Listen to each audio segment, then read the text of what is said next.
Hi folks, this is Tim Garman for SIT, or teaching or facilitating on NZDP 101. And this is going to be an introduction to Photoshop on the latest version. And I'm just going to start first of all in Blackboard just so that you know where to find some things. So I'm looking at Blackboard. And over on the left, we've got the course that you will have enrolled on. Currently, I'm looking at IT3 for NZDP 101, that's intake 3, in 2021. And just in case you don't see the rest of the menu here, you just click on the arrow and that will open it up. Now, you'll see this orange bar at the top. You won't see that. It's because I'm in student preview mode so that I can see what you see. We're on the welcome screen. There's some information there you want to read through. Secondly, we've got a calendar, and it only shows you the things that are due for the current week. It stops students rushing ahead, I think. But you can look at what's due on Sunday evening. We've got announcements, and it's also a good idea to read through these because I will have posted an introduction to myself with a bit of background, and then there'll be some specific information you'll need about different versions of Photoshop and your monitor calibration. And as we go through the course, there'll be some information specific to the week that you're working on. So that's announcements. We've got the discussion board. There are several discussion boards through the course. And this is where you'll be uploading your work for the discussion boards and posting your comments. And the first one for week 1 is called Task. So we would go into Task and create a thread. I'm not going to go through that process, but that's how you start a discussion. So we've then got all your course materials. Most of them will be in this area, course materials. And we can only see the week 1 work here. You've got some background information as well. You've got the descriptor for the paper and some information on the discussion boards. If you go into week 1, you'll see some information that you need to complete the week 1 assignments. So you've got a study guide. There is a new study guide for most weeks. Have a read through that because in week 1 there's a lot of basic information, quite a lot of reading, but you'll find it helpful. And then there are a couple of important things here. There's a calibration image to help you, or a chart to help you calibrate your screen. And there's also here we've got the image that you need to download for the first week's work. And you'll find a lot of that week by week. There'll be images that you download and edit and resubmit. And then below we've got some tutorial videos. And this is actually what I'm recording and redoing now for the first assignment, which is called Brighton Storm. So you'll see that there is a Brighton Storm image to download. So click on the link and it should download to your computer. And that's course materials. So if I go back there, you'll see you can only see week 1 at the moment, and subsequent weeks will become available as you need them. So then lastly, we've got assignments, and this is where you upload your assignments. So we've got the resizing assignment. That's the Brighton Storm image that you have to resize. You'll click on there and there'll be some options for, in fact, let's do that. If we were going to upload our work, you can drag your file in here, and there's also space for adding some comments down here. And then finally submit. So that's how we submit assignments. It's also just worth commenting that for some of the assignments there are some files that you'll need in this area too, but most of them will be in course materials. But always check assignments as well. So that is Blackboard in terms of downloading work and submitting work. A good thing to do before you start your work is to make sure that your screen or your monitor is calibrated. Now there is a tool or a chart that we can use supplied by SIT for this. There's a link in the study guide, but in the past that link has not worked, and I think simply because where it appears on the internet the link is broken or it's been moved. But that chart is available to you either in course materials. If we go to course materials and click on week 1, you'll see that there's a calibration image there that you can download, or it's also in announcements. If we go to announcements and I scroll down, you'll see here it is. So good idea to download this image and have it sitting on your computer and just see what you can see. Basically, you should be able to see a difference between 0 and 5% in the palest end of that chart on the grayscales. It's perhaps a bit harder to see a difference between 95 and 100, but you know, if you're getting down to this area 90% and you can't see a difference between 90 and 100, we need some adjustments to take place. Also, you want to make sure that you've got good skin tones in this image, and obviously people's skin does vary in colour depending on where they're from in the world. But if it's looking really poor, then again some adjustment is needed, and you'll find some information on that in your study guide. Here we see the Photoshop interface. Now the first thing to just mention is about the version. If we look at Photoshop, the Photoshop menu, and we look at the About Photoshop menu item, we're given the release version, I should say, and this version is 22.4.1. It's the current version at the moment. Now, if you're viewing this in the future, you might have a more recent version of Photoshop. You might be on an older version. So it's difficult for us at SIT to keep tutorials and study guide information completely up to date, because Adobe likes to upgrade Photoshop regularly and often several times a year. So it's just not possible to keep up with that. Now, if you're on a version that doesn't match what you see on the screen, and you're ever confused because perhaps there's buttons and controls that are not quite in the right or the same place, do drop me an email and I will help you through that. Usually students get quite used to this, and the interface hasn't changed that much. So usually you can find out where things have moved to or what things are different. But just drop me an email if that's a problem. Now we're going to open up the Brighton Storm image that is part of the week 1 editing work. Now hopefully you've downloaded that and it's sitting on your computer. Now the first thing I'm going to do is go to File, and I'm going to select Open as a Smart Object. If I do that, let's bring that into the screen so you can see it. If I do that, I can see I've downloaded my Brighton Storm image and I've browsed for it, and I know it's here. You'll notice it's a .crw file. Now that file extension indicates that it's a raw file.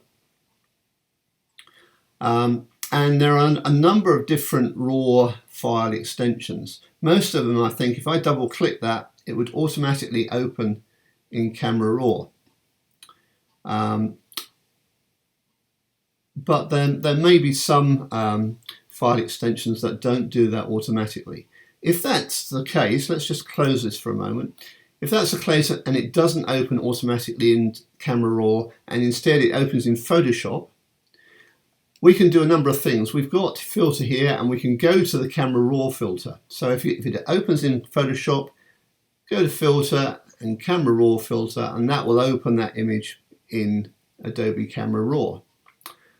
Also, we can convert the file into a smart object by selecting Convert for Smart Filters here. So let's go to Open as a Smart Object, and we're going to select the Brighton Storm image, and we're going to open it, and you'll see it's now opened it in Adobe Camera Raw. Now the whole idea behind using smart objects is that it creates the link between Photoshop and Camera Raw, so that if you're editing in Camera Raw,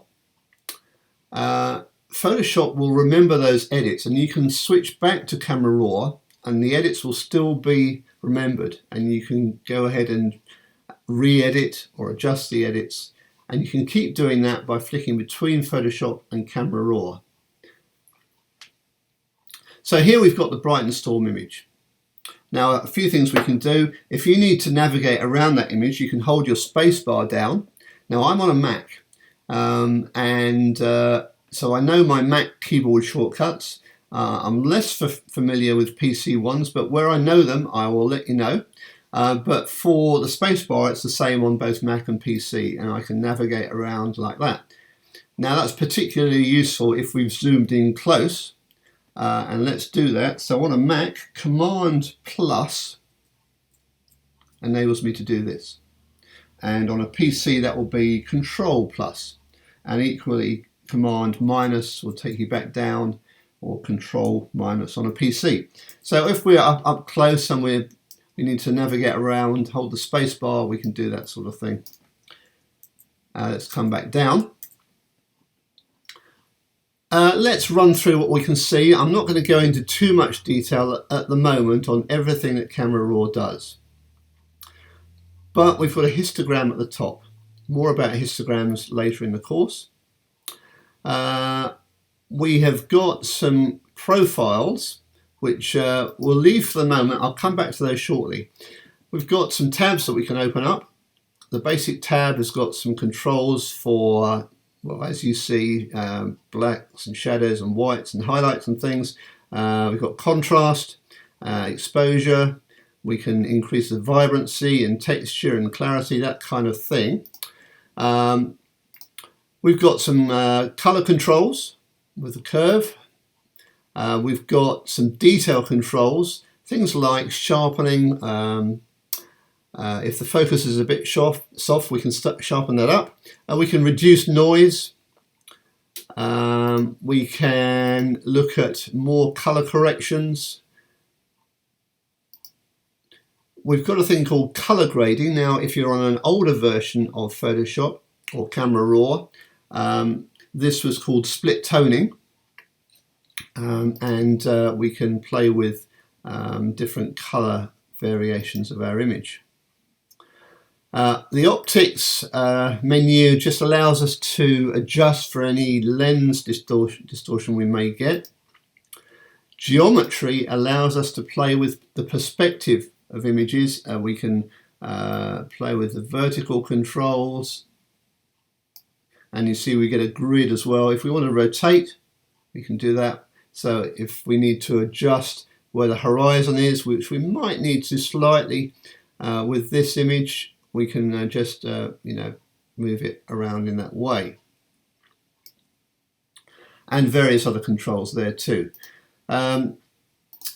Effects, we can introduce some grain. I'd suggest we don't do that for this course, but vignetting you may want to introduce for some images. Lastly, calibration. Just make sure this is set on the current version. We can go back to previous versions if we ever need to, but best to be on the current version there. So we've got some other tools as well. We can crop, we can deal with spot removal, we've got an adjustment brush, we've got graduations, we've got filters for radial filter, we can adjust red eye. We can take some snapshots, and we've got some presets we can play with as well. And one other thing that just to talk about here is these three dots can be quite useful, because if you've made some edits and you want to get back to or reset to the default, there's your option there for doing that. So we're just going to look at a couple of things here. Just down the tools down here as well, I just add those in as well. We've got a sampler for adjusting color, and we've got a grid overlay if we want to straighten things up. But we want to turn this image to black and white to match the image that's in our study guide. Two ways we can do this. Simply, we've got a black and white button which we can press or click, and the image is instantly black and white. I'm just going to undo that. That's Command Z on a Mac and probably Control Z on a PC. So that's one option for turning to black and white. The second one is, let's see, if we go to Profile, we've got the option of Adobe Monochrome. So if I choose that, that does exactly the same thing. So let's go back to the color version, and we'll just click the black and white. And then we want to make some adjustments from here. Now, you'll notice, in fact, if I just go back one stage, you notice here we've got the color mixer option. When we click to black and white, that instantly becomes a black and white mixer. And if we open that up, we've got some options for adjusting the tones of our black and white image.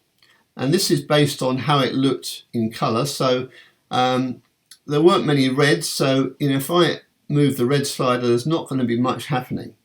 But on the blues, you can see the sky starts to change a bit. Aquas might have a slight effect, and greens, we can bring that to the right, and that's going to darken the greens down. I think the yellows will probably have more of an effect as well, yes, because we've got a lot of yellow in the greens in the grasses and that area. So we can play with those sort of things just to darken things down if we want to do that. We're going to look at, let's just close the black and white mixer down. We're going to look at getting some more texture in this sky and darkening it so that it's a bit more moody. So we're going to use the adjustment brush for this. So if I click on the adjustment brush, it straight away gives me a new set of tools. And if I pass the mouse over the image, you see we've got a brush indication size, and we can change this. We've got some controls at the top here, and if we wanted to reduce the brush size, we get a smaller brush. Now on my Mac mouse, I can actually do that on the mouse itself. Now you may have a mouse with a wheel on it that allows you to do that. And you'll see that there are two circles there. The outer circle indicates where the feather ends. So if we wanted to increase the feather or adjust the feather, so let's decrease it to begin with. You see that's a lot smaller. If I take it up right to near the other end, we've got a larger feather area. So that's going to be an area that fades out at the edges more. Maybe we don't want quite so much as that. And flow and density will just dictate how quickly the adjustments that we make are applied to the image, and also how dense or how transparent those adjustments are. So how does this work? Well, if I go wider than the actual image and just pass the whole, or the brush over the whole of the sky, and then adjust my contrast, or my, let's go for exposure, you see that has, it's isolated that sky, and I've got a reasonable amount of feather on my brush, so you're not going to see a line where I'm making this adjustment. And also I've kept the brush where I've gone across the image. I've worked to the horizon line, so if there was any line, that's going to be hidden by that line, that horizon line anyway. You notice that I've got a pin where I first clicked with my brush. So when you get a pin, that is really where the adjustment is originating. So I've gone over and dragged my brush over the whole of the sky, so I'm able to really darken that down quite a bit if I wanted to. So we're going to go just a bit darker, but we're also perhaps wanting to bring out some texture. And I've got texture and clarity, and we can play with those. And I would suggest that in order that you begin to understand what these sliders do, just try all of them, see what they do, set them back to 0, or you can use the option here at the 3 dots for going back to the default or original settings. But I can increase clarity and texture, and you'll notice that some of those clouds are becoming a bit more visible. I suggest perhaps we don't go too high because it can start to look a little bit fake. We just want to bring those out just a bit more. Dehaze as well. Well, if we do that, we can see it's really darkening down and bringing texture out. But let's not go too wild with this.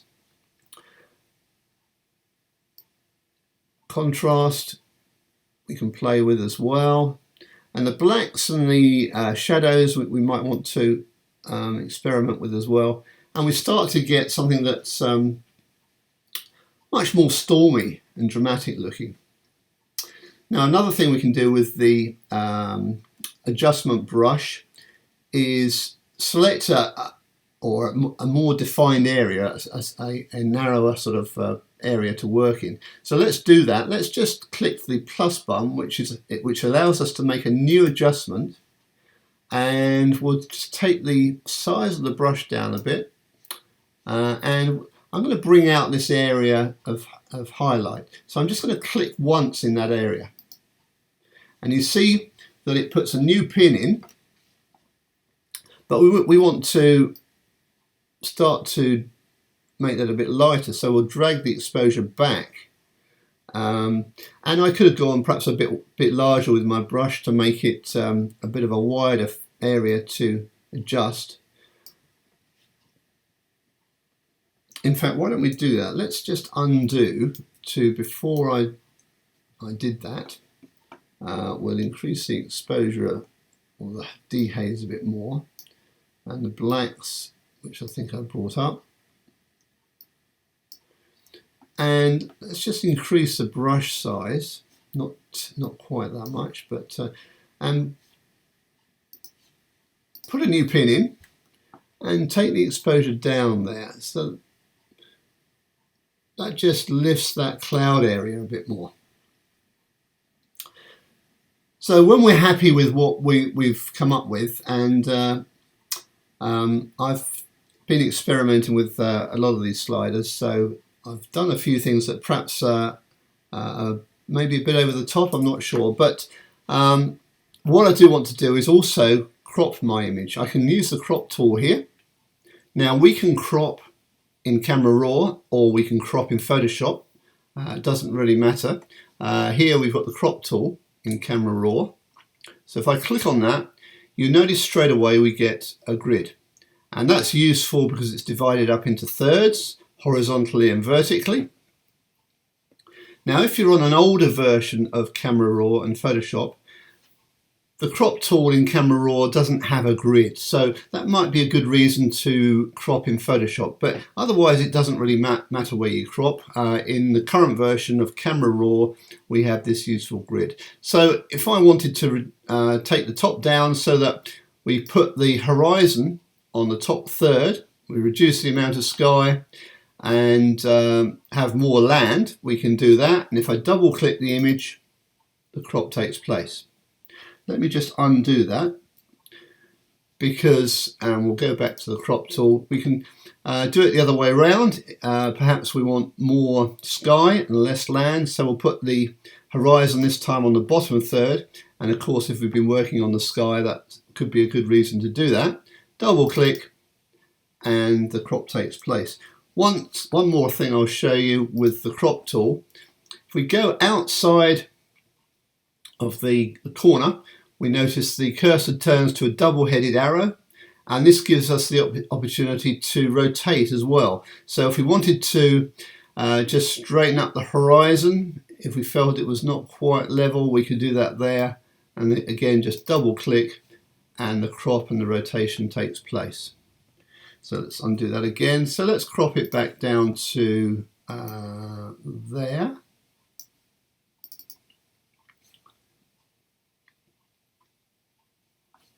Now we're ready to sort out the size of our image. So still in Camera Raw, we're now going to go OK. We're accepting all the edits that we've done. So when we go OK, or click OK, the image then opens up in Photoshop. Now in Photoshop, just a quick run through some of the tools here. We've got the tool panel on the left. I've got the rulers switched on here, and to switch them off, Command R switches them on and off. I tend to like to have them on. That's Command R on a Mac, Control R on a PC.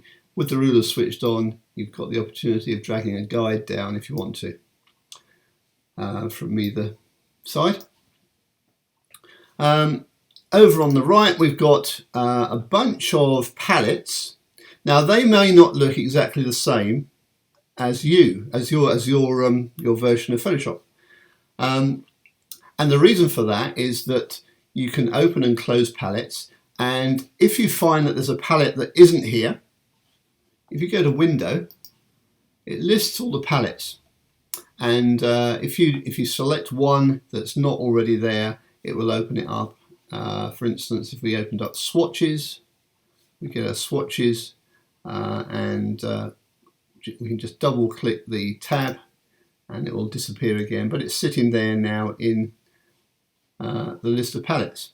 So we've got a bunch of palettes. Click on them and they appear. We can drag them out so they float as well if we want to.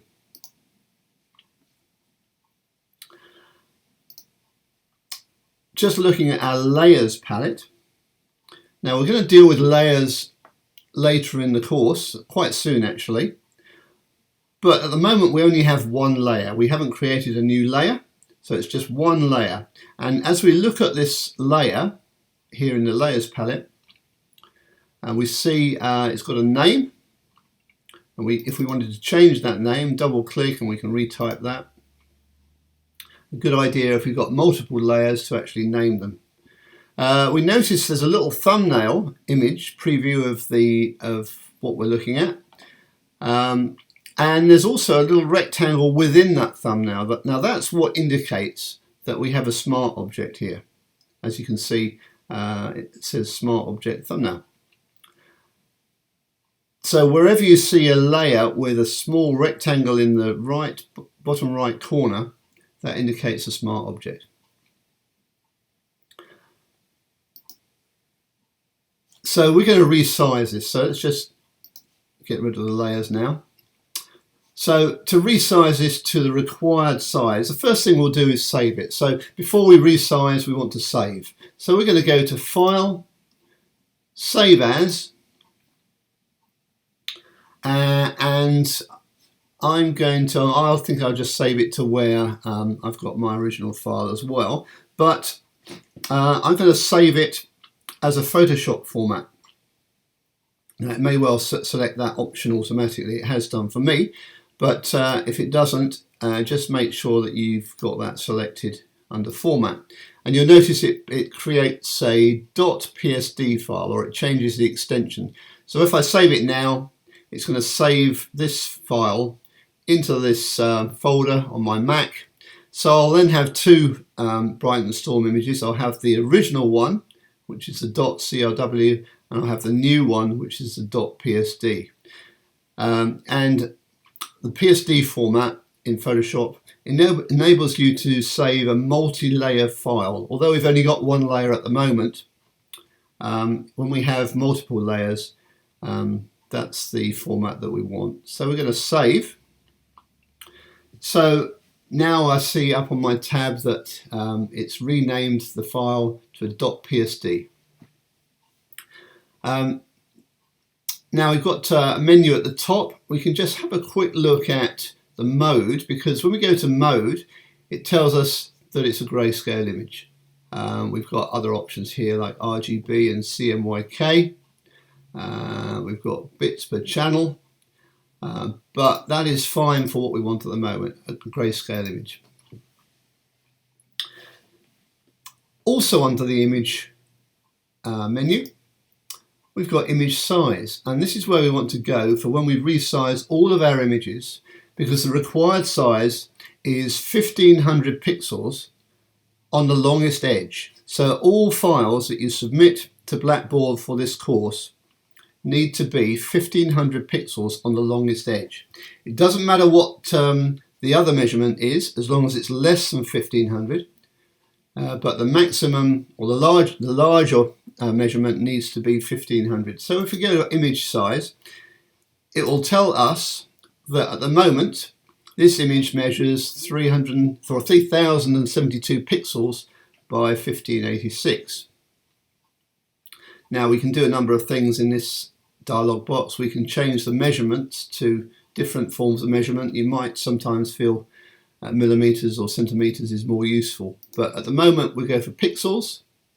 It tells us the resolution is 300 pixels per inch. That's a high resolution image, and we're going to change our width to 1500. Now notice before I do this that the width and height are linked, so always make sure that that is the case, because what you want to happen is when I type in 1500, you want the height to change automatically because they're linked. Now if they were unlinked, and you can actually unlink it by clicking this chain icon, if they were unlinked and you changed the width to 1500, the height wouldn't change, and therefore your image would be distorted. So do make sure that those are linked. If I click that, you'll see now they're not linked. Let's just click that again so that they are. Well, it seems to have undone my change. So I'll put that back in. So now we've got it at 1500 wide. One other thing to say is we often use the expression landscape and portrait, and I suspect most of you know what that means, but I have come across a number of people or students in the past that haven't heard that expression before. So just in case that's you, a landscape image is one that is wider than it is tall, which is what we see here. A portrait image would be taller than it is wide. So one important thing to remember when you change the width or height, for a landscape image, you want it to be 1500 on the longest edge, and the longest edge is the width. But for a portrait image, the longest edge is the height. A lot of people forget that and put 1500 in on the width for a portrait image. Well, that will make the height a lot more than 1500, which will be wrong. So make sure it's 1500 on whichever dimension is the longest measurement. So in this case, it's the width, 1500. We go OK, and you can see the image has been reduced down to that size. Once we've resized our image, we need to save it, but there's a process I want to take you through that's a good habit to get into. And I just want to show you the layers palette. Now, we will be getting into layers in more detail in later weeks, but just to begin with, if you open up the layers palette, you'll see that your Brighton Storm image is just on one layer. Now, in coming weeks, we're going to have images that have multiple layers. It's quite easy to have many layers. And it's easy to create a layer. In the layers palette, we go to the menu, and we've got new layer at the top. We can name our layer if we want to, and it's a good habit to get into to give them meaningful names, but we'll just go OK for the moment. And you see now we've got two layers. Now there's nothing on this new layer, but if I switch off my Brighton Storm layer just by clicking the eye icon, you see we now see the empty layer. And you notice there's this checkerboard effect. That's how Photoshop displays transparency. It couldn't be white because white is a colour as far as Photoshop's concerned. So that's basically saying there's nothing there and it's see-through. So we can switch our Brighton Storm layer back on. We obviously get a little thumbnail image of the layer, or what's on the layer I should say. Notice in the corner of this thumbnail there's this little document icon. That is referring to the smart object. It's referring to the fact that this is a smart object and that you can link back to Camera Raw. In fact, if I double click that, you'll notice that's opening Camera Raw and we'll find all the edits that we've done to this image there. So that's what that little icon in there tells us. So whenever you see a layer thumbnail with that little document icon in it, we know that it's a smart object. But the process that I want you to get into the habit of is that once you've saved as a .psd file, which is our master file, then you resize and crop to the right size, to 1500 pixels on the longest edge, and we'll also be flattening our layers. So in the layers palette, go to the menu and down the bottom we've got flatten image. Just before I do that though, one thing I'll say is that we can change the order of our layers just by dragging them around. So that might be useful in the future. So I just do that again. So we're going to come down and flatten our image. Choose flatten image from the menu, and you see now it reduces it down to one layer. And you'll notice also this padlock has appeared. What that really means is that this is the bottom layer. You can't drag any other layers below this layer. If we wanted to, then we'd have to click the padlock, which unlocks it, and then it's no longer a background layer, and we can drag a layer below it. But at the moment we couldn't, even if there was one there. So we've flattened it down to one layer, and now we're ready to save it. So we'll go to File, Save As, and under Format I can change this. You notice that it's still my .psd at the moment, so Format I can change it to JPEG. That changes the file extension to JPEG. You notice in my folder I've got my original Camera Raw file, I've got my master file, and I've got the XMP file that carries all that editing information that I've done in Camera Raw. I've actually got another couple of JPEGs that I've been creating as I've been filming this video, so we can ignore those. What I do want to do is change the name of this, because there is some naming, or there are some naming protocols or conventions that you need to follow when you submit your files. And you'll find these along with the resizing details on page 9, I believe, of the week 1 study guide. So we've got to change this to a specific naming protocol. And you start with the paper name. So you can start with NZDP 101 if you like, or it's just simply 101 is okay. Then a hyphen. Then we'll put in a 1 for week 1 and another hyphen. And then I want your name. Now I'm going to put my name in here, Tim Garman, but you'll put your name in there so that it identifies it as one of your files.